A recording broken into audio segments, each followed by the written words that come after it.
Hi, welcome to C1Risk training. Today we're going to show you how to set up for compliance, and we're going to be focusing on applicability. So whether you're doing this for ISO type certifications where you actually need to provide a statement of applicability and applicability report, or just if you're setting up for compliance in general in the C1Risk platform, what we ask you to do is to choose the controls from the regulation or standard that are applicable to you, and this is how you're going to build your dashboard and begin to track all of your readiness. So let's show you how to do it. We'll get into the tool and get going. Okay, so here we are in our platform, and we're just going to go to our GRC library, the obligation tab, and then we're going to select the regulation or standard that we're going to be working on. Today we're going to be working on 27001, the new version. So as you can see right now, I've got no data in my dashboard whatsoever.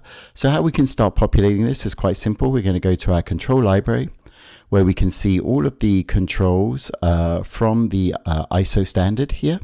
So, and we can expand this to the full 127 if we need to. And then basically what we're going to do is we want to change this applicability to yes or no, ideally. So very simple, we just select the ones that we want to, or we can do a bulk select, or we can even do just grab a group. We do shift select. Any of those options are available. And then basically what we do is we go in and we're going to, in this case, we're going to just change the applicability to yes. So just by using the ellipsis, selecting change applicability, and now you see all of these change to yes. Now similarly, if you wanted to change these to no, you just come back in here again using the action buttons here, ellipsis, and then come into change applicability, and then we can go to no. So we can always switch these around at any time. And then the other thing we can do, of course, is if we're doing no, then we might just want to write a bulk statement of applicability as well. So we can reselect those controls. And now we can do a change SOA, which is their statement of applicability, not just the applicability. And now we can write just not in scope. So that gets us off to a start. And similarly, if we actually go into the record now, you'll actually see that that has been logged here. And now you see it's not in scope. We can change this at any time in the record too. So we can do this one by one. So you can just go to change SOA, or you can go to edit and you can change both if you want to. And then do whatever you want in terms of what you need to write for your statement.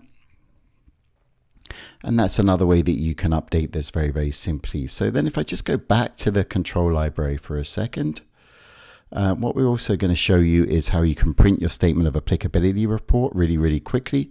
So here I'm just going to sort this. So one of the things you can do is once you've actually identified everything, you can go to the details tab.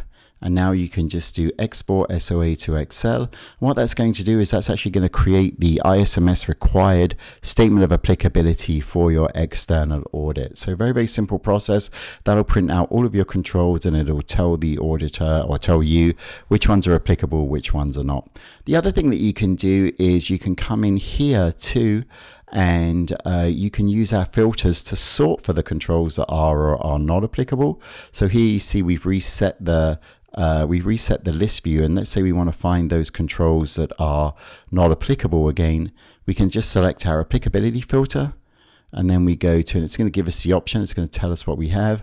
We can go to no, and that will show us all the ones that are no, and so on and so forth. So lots of ways you can manipulate this, but very, very simple process. Just want to go to these, and again, I'm going to change them back to yes. And this way now, we know what's applicable and what is not applicable in the system. And if I just do it, now you see I've got a filter, so I can't see any of these. So now if I reset this and go to yes, hopefully it's going to show them all. There it is. Okay, great. All right, that concludes our training for today. Thank you very much.